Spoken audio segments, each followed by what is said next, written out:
యోహాను సువార్త మొదటి 7 వచనాల్లో ఇక్కడ ఒక మాట రాయబడి ఉంది. ఏంటిదంట?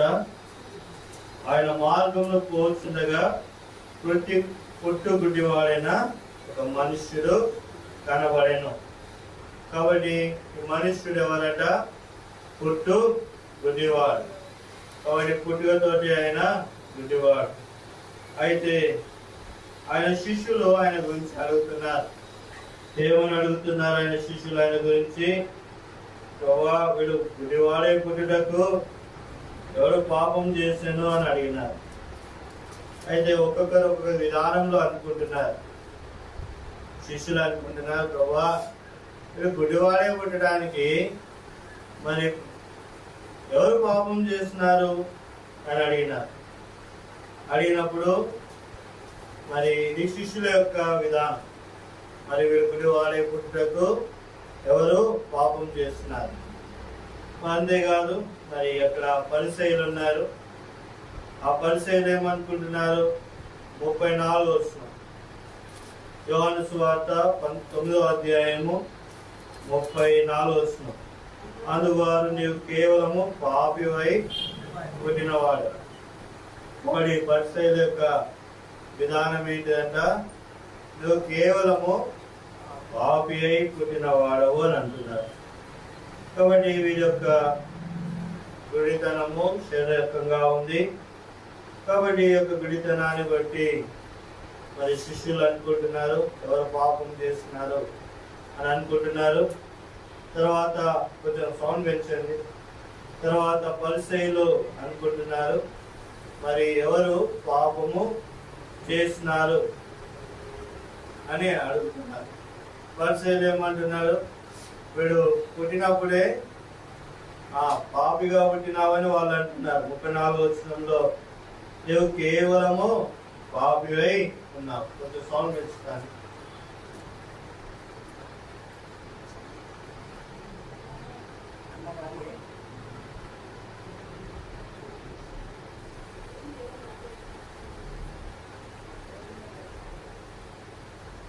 Praise God. Praise God. నెమ్మదిగా చెప్పచ్చు. కాబట్టి ఇప్పుడు యోహాను సువార్త 9వ అధ్యాయము మరి మొదటి 7 వచనాల్లో ఇక్కడ గుడ్డివాడి పరిస్థితి ఎలా ఉందంటే, పరిస్థితి వాడు గుడ్డివాడిగా ఉన్నాడు. వాని గురించి ఆ శిష్యులు ఏమనుకున్నారు? వీడు గుడ్డివాడిగా పుట్టడానికి ఎవరు పాపం చేస్తున్నారు అని అడిగారు. మరి పరిసయ్యులు ఏమన్నారు? పాపంలోనే పుట్టినవాడు. కాబట్టి వాడు గుడ్డివాడైనందుకు పాపంలో పుట్టినవాడు అని అంటున్నారు. కాబట్టి అది వారి యొక్క ఊహ, వారి యొక్క అనుభవం. నిజమైతే ఏంటిది? అందరూ పాపంలోనే పుట్టినవారు. చదవండి కీర్తనలు 51:5 వచనం. నేను పాపంలో పుట్టినవాడు. కాబట్టి అందరూ కూడా ఎక్కడ పుట్టినవారంట? పాపంలో పుట్టినవారు. కాబట్టి పాపంలో పుట్టిన వారము మనం. కాబట్టి పాపంలో పుట్టిన వారం మనము. అయితే వాడు గుడ్డివాడైనందుకు వాళ్ళు ఏమనుకున్నారు? వాడు పాపి అనుకున్నాడు. కానీ నిజంగా పాపులు ఎవరు? జన్మతః కర్మతః అందరు కూడా పాపి. కాబట్టి ఇది రోమిలకు రాసిన పత్రిక 5వ అధ్యాయము 12వ వచనం. రోమిలకు రాసిన పత్రిక 5వ అధ్యాయము 12వ వచనం. ఇట్లుండగా ఒక మనిషి ద్వారా పాపం ద్వారా మరణము లోకంలో ఎలాగూ ప్రవేశించెను. కాబట్టి ఒక మనిషి ద్వారా ఏమొచ్చిందంట? లోకంలోకి పాపం వచ్చింది. పాపం బట్టి ఏమొచ్చింది? మరణం వచ్చింది. కాబట్టి ఇక్కడ మనుషుడు గుడివాడిగా, విటివాడిగా, చెవిటివాడిగా పుట్టడానికి కారణము ఎవరి పాపము కాదు, తల్లిదండ్రుల పాపము కాదు. అయితే మానవుడు జన్మతహానే పాపి. ఎందుకు పాపి? ఆదాము నుంచి వచ్చినటువంటి పాపము, ఆజ్ఞ అతిక్రమం వలన వచ్చినటువంటి పాపము ప్రతి మానవుల్లో కూడా ఏలుబడి చేస్తుంది. అయితే మరి వీడు ఎందుకు గుడివాడైనాడు? ఇక్కడ రాయబడి ఉంది 3వ వచనం. యేసు వీడైనను వీని కన్నవారైనను పాపము చేయలేదు కానీ దేవుని క్రియలు వీని ప్రత్యక్షపరచబడ్డకై వీడు గుడ్డివాడుగా పుట్టాను. ఎందుకు వీడు గుడ్డివాడుగా పుట్టినాడు? దేవుని క్రియలు ప్రత్యక్షం కావడానికి కొరకు వీడు గుడ్డివాడుగా పుట్టినాడు. కాబట్టి ఈ గుడితనము దేన్ని చూపెడుతుందంటే లోకంలో అంధత్వాన్ని చూపెడుతున్నది. అంటే లోకంలో చీకటి మార్గంలో నడిచే వారిని ఈ యొక్క గుడితనము చూపెట్టేదిగా ఉంది. కాబట్టి చీకటి మార్గంలో ఎవరైతే నడుస్తున్నారో, వెలుగుకు దూరం అయిపోయినారో వారిని ఈ యొక్క గుడితనము చూపెట్టేదిగా ఉంది. మొదటి యోహాను రాసిన పత్రిక 2వ అధ్యాయము 11వ వచనం. మొదటి యోహాను రాసిన పత్రిక 2వ అధ్యాయము 11వ వచనం. మొదటి యోహాను 2వ అధ్యాయము 11వ వచనం. తన సహోదరుని ద్వేషించేవాడు చీకట్లో ఉండి చీకట్లోనే నడుచున్నాడు. చీకటి అతని కన్నులకు గుడితనము కలగేసిన కనుక తానెక్కడికి పోతున్నాడు అతనికి తెలియదు. కాబట్టి సహోదరుని ద్వేషించేటువంటి వాడు ఎలాంటి వాడంట? చీకట్లో ఉన్నవాడు, చీకట్లో నడిచేవాడు, అంటే గుడ్డివాడు. చీకటి అతని కన్నులకు ఏం కలుగజేసిందంట? గుడితనం. కాబట్టి కన్నులకు అంటే మన మనోనేత్రాలకు గుడితనము ఏది కలుగజేసిందంటే మనలో ఉన్నటువంటి ద్వేషము, మనలో ఉన్నటువంటి పాపము.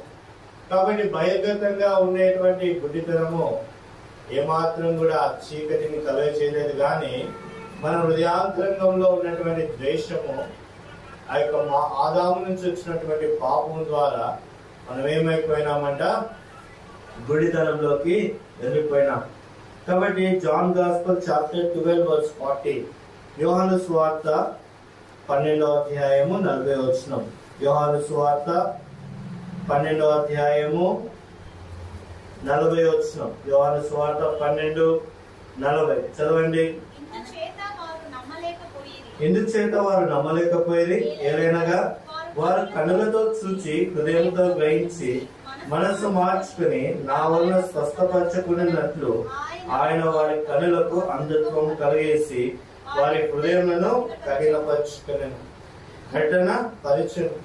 కాబట్టి ఇక్కడ ప్రభువే ఏం చేస్తున్నాడు? వారు హృదయంలో గ్రహించని వారుగా ఉన్నారు, మారు మనసు మార్చుకోలేని వారుగా ఉన్నారు. కాబట్టి వారి కన్నులకు దేవుడు ఏం చేస్తున్నాడంట? అంధత్వము కలిగేస్తున్నాడు. కాబట్టి వారి కన్నులకు ఏమైపోయిందట? అంధత్వాన్ని ప్రభువే కలిగేస్తున్నాడు. వారి కన్నులు అంధత్వంలోకి వెళ్ళిపోయినాయి. వారి కన్నులకు అంధత్వము కలిగజేసి వారి హృదయమును కఠినపరచును. కాబట్టి అంధకారంలోకి వాళ్ళు వెళ్ళిపోయినారు. కాబట్టి ఇప్పుడు వారు ఎలా గుడ్డివారైపోయినారు? శరీర రీతిగా గుడ్డివారు మనుష్య కుమారుని క్రియలు బయలుపరచడానికి వరకు వాడు గుడ్డివారిగా పుట్టినాడు. కానీ అనేక మంది గుడ్డివారంగా ఉన్నాం. మనం ఎలా ఉన్నామంటే గుడ్డివారంగా సహోదరిని ద్వేషించి పాపంలో గుడ్డివారం అయిపోయినా. రెండవది చీకట్లో నడిచి గుడ్డివారం అయిపోయినా. మూడవది ఏంటిదంట? హృదయముతో గ్రహించలేనటువంటి పరిస్థితి, మనస్సు మార్చుకోలేనటువంటి పరిస్థితి. దీన్ని బట్టి మనం ఏమైపోయినాము? గుడ్డివారం అయిపోయినాం. కాబట్టి హెబ్రీయులకు రాసిన పత్రిక 6వ అధ్యాయము 1వ వచనంలో ఒక మాట రాయబడింది. చదవండి. హెబ్రీ 6:1. కాబట్టి నిర్జీవ క్రియలను విడిచి మారు మనసు పొందాలి. కాబట్టి మనిషి గుడితనం పోవాలంటే ఏం జరగాలంట? జీవం లేనటువంటి క్రియలు, నిర్జీవమైనటువంటి క్రియలను విడిచి ఏం పొందుకోవాలా? మారు మనసు పొందుకోవాలా. కాబట్టి ఇప్పుడు మారు మనసు పొందలేనటువంటి అనుభవంలో ఉన్న వారందరూ కూడా గుడితనంలో ఉన్నవారు. రక్షణ అనుభవం లేని వారందరూ కూడా ఎవరంట? గుడితనంలో ఉన్నవారు. చూడండి, వారి గురించి రాయబడింది. యోహాను సువార్త 9వ అధ్యాయము 39వ వచనం. John gospel chapter 9 verse 39. యోహాను సువార్త 9వ అధ్యాయము 39వ వచనం. అప్పుడు యేసు చూడని వారు చూడవలను, చూచువారు గుడివారు కావాలను. కాబట్టి ఇక్కడ చూడండి, చూడని వారు ఏం కావాలా? చూడాలా. చూచున్నామనుకున్న వాళ్ళు ఏమైపోతున్నారంట? గుడివారు. కాబట్టి ఇక్కడ స్వంత క్రియలు స్వయం గురించి మాట్లాడుతుంది. కాబట్టి ఏ మానవుల్లోనైనా స్వయం ఉంది అనుకో, నేను చేయగలుగుతాను, నా శక్తి మీద నేను ఆధారపడతాను అనేటువంటి అనుభవంలో ఉంటే, నేను చూస్తున్నాను, నేను సత్యంలో ఉన్నానని అనుకొని అసత్యంలో ఉండేటువంటి వారందరూ కూడా గుడివారే. కాబట్టి ఇప్పుడు ఎవరంటారు గుడివారు? సహోదరుని ద్వేషించిన వాడు గుడివారు, పాప క్రియల్లో ఉన్నవారు గుడివారు, మనసు మార్చుకోలేని వారు గుడివారు. ఇంకా ఎవరు గుడివారంట? హృదయ గర్వంలో ఉన్నవారు గుడివారు. తర్వాత చివరిగా యోహాను సువార్త 9వ అధ్యాయం 39వ వచనంలో చూచువారు గుడివారు కావాలను. అంటే వాళ్ళు చూస్తున్నాం అనుకుంటున్నారు, కానీ వారి అంతరంగం ఏమైపోయిందంట? గుడితనంలో ఉన్నది, అంటే పాపంలో ఉంది. అంటే వారి స్వయము, దాన్ని బట్టి వాళ్ళు ఏమైపోయినారంట? గుడివారు అయిపోయినారు. కాబట్టి గుడివారు ఇంకో గుడివారికి త్రోవ చూపెట్టగలుగుతారా? చూడండి, మత్తయి సువార్త 15వ అధ్యాయము 14వ వచనం. Matthew gospel chapter 15 verse 14. మత్తయి సువార్త 15వ అధ్యాయము 14వ వచనం. Matthew gospel chapter 15 verse 14. చదవండి. వారి జోలికి పోకుడి, వారి గుడివారండి, గుడివారికి త్రోవ చూపువారు.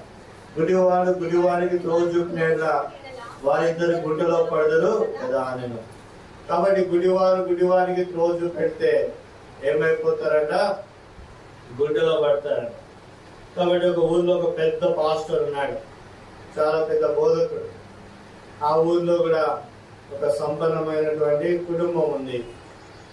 అయితే ఈ యొక్క ఆ ఊర్లో సంపన్నమైనటువంటి కుటుంబంలో ఉన్నటువంటి వ్యక్తి తాగుడు బానిసైపోయి జలసాలలో ఉండి ఆయన కొంత కాలం అయిపోయిన తర్వాత చనిపోయినాడు. కాబట్టి చనిపోతే వాళ్ళ భార్యకు చాలా బాధేసింది. నా భర్త తాగుడుకు బానిస అయినాడు, ఉన్న ఆస్తి అంతా కూడా ఏం చేసినాడు? ఖర్చు పెట్టినాడు, ఇప్పుడు చనిపోయినాడు. చనిపోతే ఆయన సమాధి చేసిన తర్వాత భార్యకు ఒక అనుమానం వచ్చింది, నా భర్త పరలోకానికి పోయినాడా లేడా? అనుమానం వచ్చి పరిగెత్తుకుని పాస్టర్ గారి దగ్గరికి వెళ్ళింది. పాస్టర్ గారు నా భర్త చనిపోయినాడు, మరి ఆయన పరలోకానికి పోయినాడో లేదో కొంచెం చూసి చెప్పండి పాస్టర్ గారు అనండి. అంటే పాస్టర్ గారు అన్నాడు, అమ్మా నేను చూసి చెప్తానమ్మా అని అన్నాడు.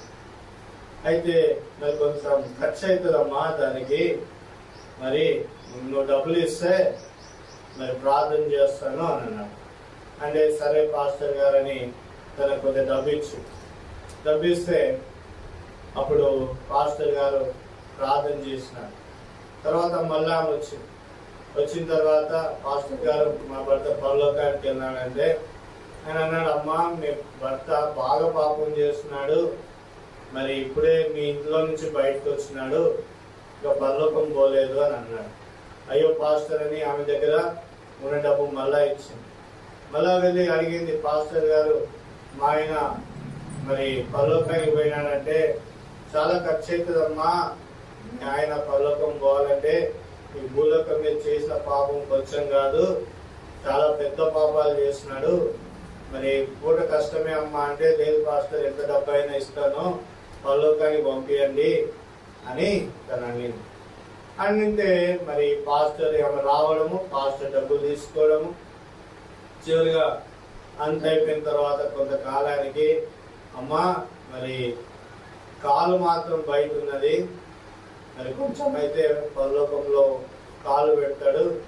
అంటే ఆమె భూలోకంలో చంపినాడు నన్ను, ఇక పరలోకం పోకుండా ఆడ కూడా ఇప్పుడు కూడా చంపుతున్నాడు, సచ్చి చంపుతున్నాడు, బతుకున్నప్పుడు కూడా నన్ను చంపిండు, ఇంకా పోకపోయినలే అని అన్నాడంట.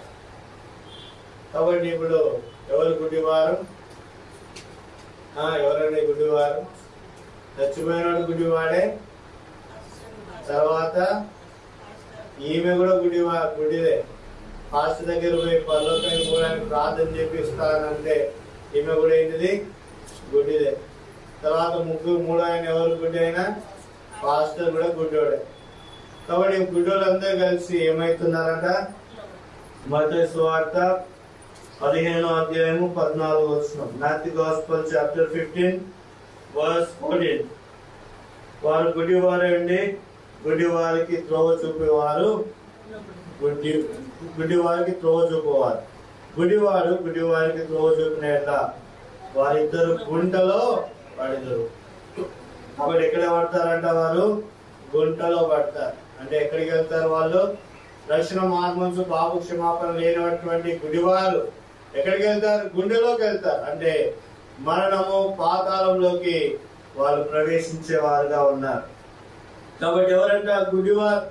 పాపంలో పుట్టిన వారు గుడివారు, సహోదరుని ద్వేషించిన వారు గుడివారు, మారు మనసు లేని వారు గుడివారు, తర్వాత హృదయ గర్వంలో ఉన్నటువంటి వారు గుడివారు, నిర్జీవ క్రియలో ఉన్నటువంటి వారు గుడివారు.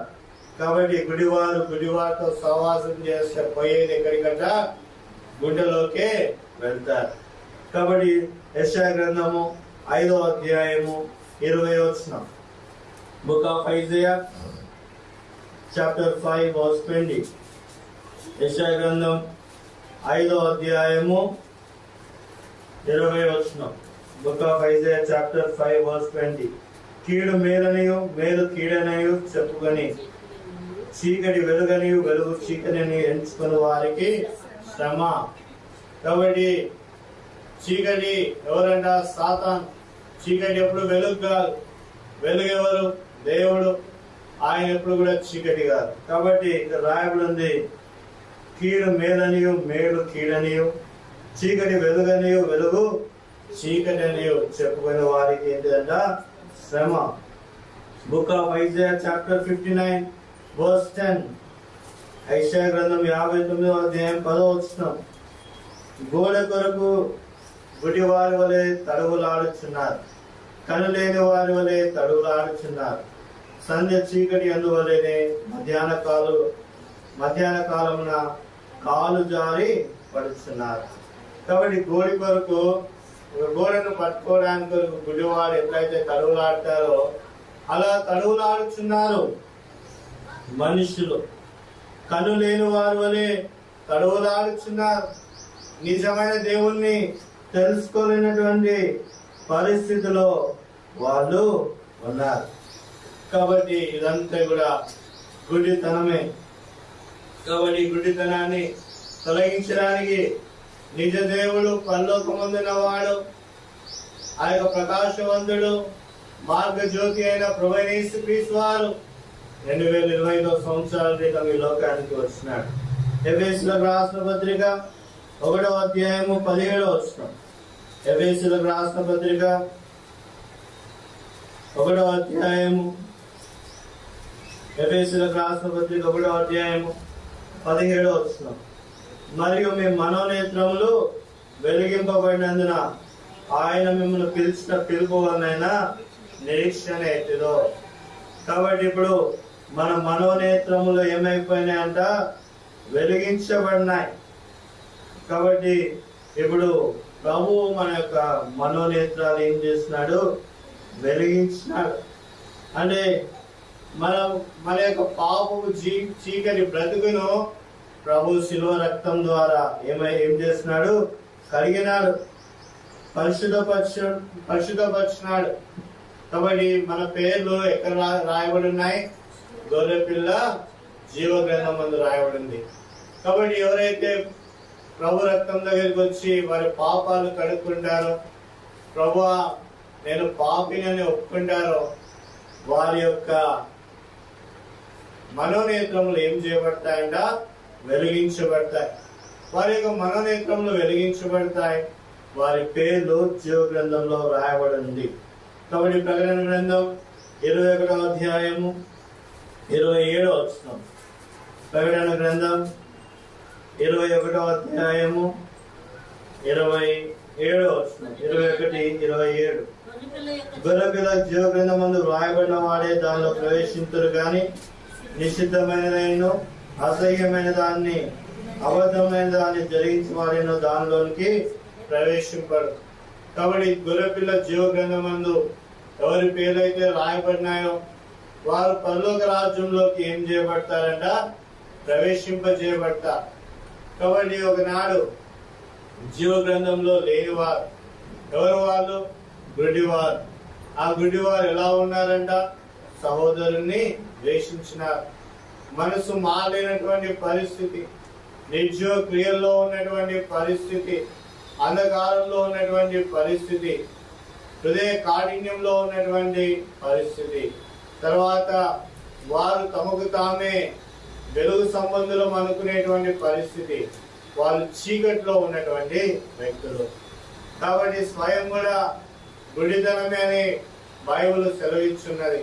కాబట్టి ఈ యొక్క గుడివారు వారు ఏం చేయబడినారు? ప్రభు దగ్గరికి వచ్చినారు. ఈ గుడివాడు కూడా ప్రభు దగ్గరికి వచ్చినాడు కదా. యోహాను సువార్త 9వ అధ్యాయం. యోహాను సువార్త 9వ అధ్యాయము. యోహాను సువార్త 9వ అధ్యాయము. John gospel chapter 9.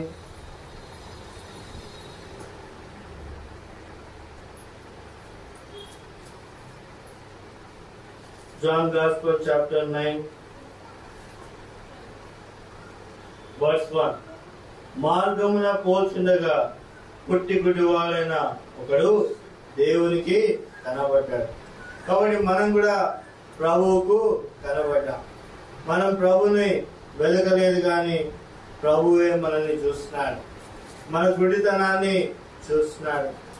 కాబట్టి ప్రభు మన యొక్క గుడితనాన్ని చూసి ఏం జరిగింది చూడండి. ఇప్పుడు మాట అంటున్నాడు, వీని దేవుని క్రియలు వీరెందు ప్రత్యక్షపరచబడ్డకై వీడు గుడ్డివానిగా పుట్టినాడు. కాబట్టి గుడ్డివాని యొక్క జీవితాన్ని మార్చడానికి 5వ వచనంలో ప్రభువైన యేసుక్రీస్తు వారు లోకములకు వెలుగుగా వచ్చినాడు. చదవండి. యోహాను సువార్త 9వ అధ్యాయం 5వ వచనంలో, నేను ఈ లోకంలో ఉన్నప్పుడు లోకములకు వెలుగునని చెప్పాను. కాబట్టి ప్రభువైన యేసుక్రీస్తు వారు వెలుగుగా ఈ లోకానికి వచ్చినాడు. ఆయనకు చెప్పి నేల మీద ఉమ్మి వేసి బురద వేసి వాని కన్నుల మీద బురద పోస్తున్నాడు. అప్పుడు వాడు ఎక్కడికి వెళ్ళినాడు? సీలోయమను కోటకి వెళ్ళినాడు. కాబట్టి ప్రభు వారిని పంపించినాడు, వెళ్ళు, నీ యొక్క పాపంలో నీ యొక్క కన్నులో ఏం చేసుకో, కడుక్కో. అట్లానే ప్రభు మన హృదయంతో ప్రభు చెప్పినాడు, మన పాపములు ఏం చేసినాడు? ఒప్పింపజేసినాడు. మన గుడితనంలో ఉన్నటువంటి అంధకారమైనటువంటి జీవితాన్ని ప్రభు ఏం చేసినాడు? ఒప్పింపజేసినాడు. ఆ ఒప్పింపజేసిన దాన్ని బట్టి ప్రభు దగ్గరికి వెళ్ళి ప్రభు నేను పాపినని అన్నప్పుడు ప్రభు మన పాపాలను ఏం చేసినాడు? కడిగినాడు. కాబట్టి మన పాపములు ఎలాంటి పాపములు అంట? ఎర్రని పాపములు. ఆ ఎర్రని పాపములు ఎర్రని రక్తము ద్వారా, యేసు రక్తము ద్వారా ప్రభు ఏం చేస్తున్నాడు? కడిగి పవిత్రపరిచినాడు. మన మనోనేత్రాలు ఆయన ఏం చేస్తున్నాడు? వెలిగించినాడు. కాబట్టి ఇప్పుడు మన మనోనేత్రాలు వెలిగించబడినాం. మన పేర్లు జీవ గ్రంథంలో రాయబడింది.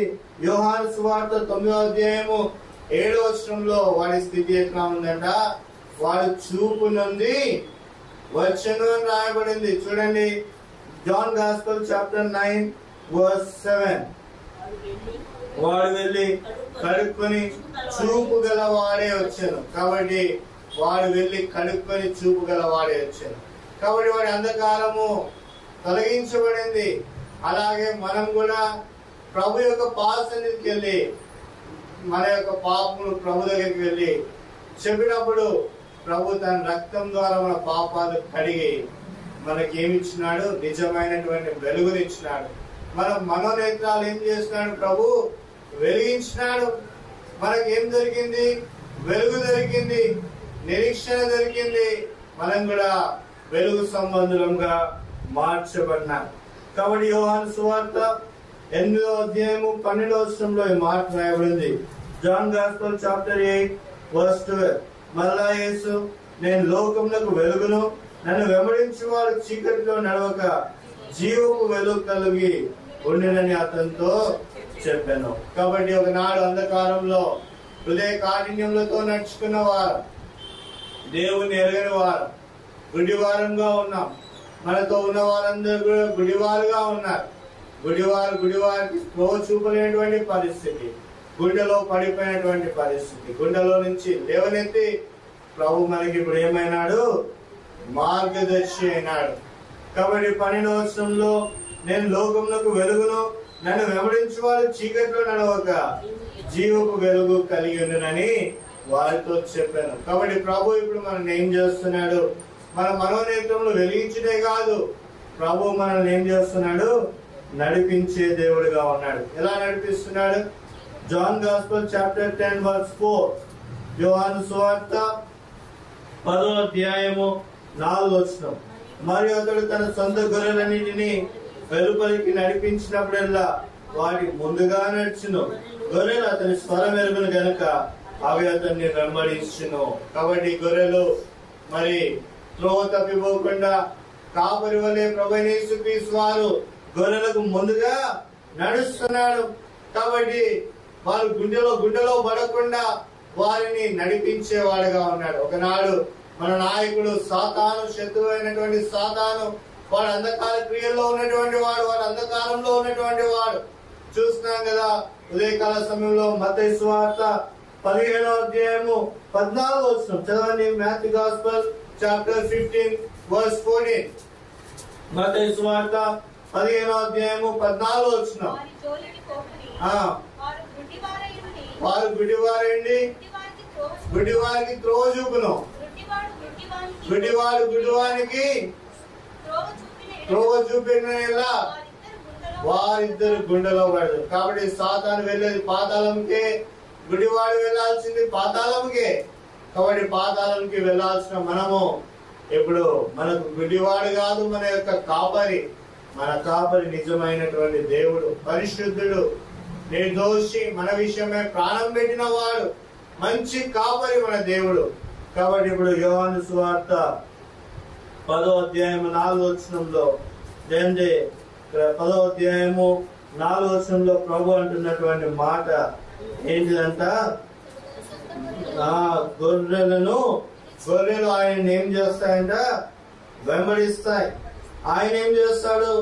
గొర్రెలకు ఏమైతాడంటే ఆయన ముందుగా నడుస్తాడు. ఆయన గొర్రెలకు ఎక్కడ నడుస్తాడంట? ముందుగా నడుస్తాడు. ఆయన గొర్రెలకు ముందుగా నడిచి గొర్రెలను కాస్తాడు. గొర్రెలను నడిపించే నాయకుడుగా ఆయన ఉన్నాడు. కాబట్టి ఫిలిప్పీయులకు రాసిన పత్రిక 1వ అధ్యాయము 23వ వచనం. ఫిలిప్పీయులకు రాసిన పత్రిక 1వ అధ్యాయము ఫిలిప్పి 1:23వ వచనం. ఈ రెండి మధ్యను ఇరుకున పడి ఉన్నాను, నేను వెడల్పై క్రీస్తుతో కూడా ఉండాలని నాకు ఆశ ఉన్నది, అది నాకు మరి మేలు. కాబట్టి ఇప్పుడు నేను ఎవరితో ఉంటున్నాను? క్రీస్తుతో ఉంటాను. కాబట్టి ఇప్పుడు నేను క్రీస్తుతో ఉంటాను. 21వ వచనంలో అంటాడు, నా మట్టుకైతే బ్రతుకునే క్రీస్తే, చావైతే లాభం. కాబట్టి ఇప్పుడు నేను వెడలిపోయి ఎవరితో ఉంటాను? నా నిరీక్షణ ఎవరు? క్రీస్తే. క్రీస్తు ఎక్కడ ఉన్నాడు? గుండెలో ఉన్నాడా?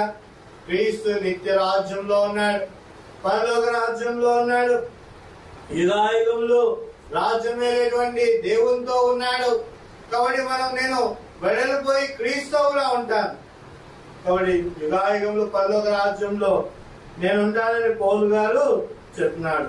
కాబట్టి కీర్తనకాడు 16వ అధ్యాయము 11వ వచనం. కీర్తనకాడు 16వ అధ్యాయము 11వ వచనం. కీర్తనలు 16:11.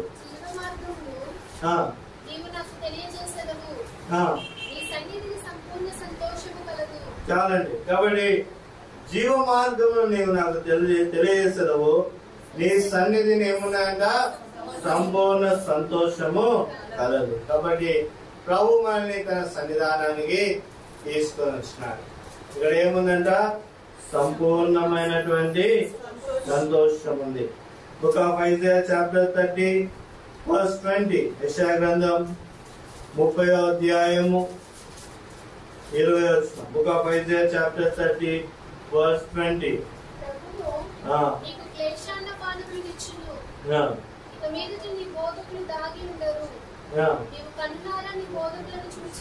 ఇప్పుడు నీ కన్నులతో ఏం చేస్తావు?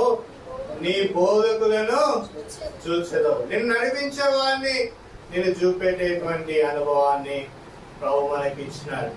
కాబట్టి మన జీవితము ఒకనాడు ఎలా ఉందంట, గుడ్డివాడు ఎట్లా ఉన్నాడో మన జీవితం కూడా ఉంది అట్లానే. గుడ్డివాడు ఎందుకు గుడ్డివాడైనాడు? వాడి పాపం బట్టి కాదు, మనిషి కుమారుని క్రియలు బయలుపరచడానికే వాడు శరీరీతిగా గుడ్డివాడైనాడు. కానీ మన జీవితము మన పాపం బట్టి మనము గుడ్డివారంగా ఉన్నాం. ఏ పాపం అంట?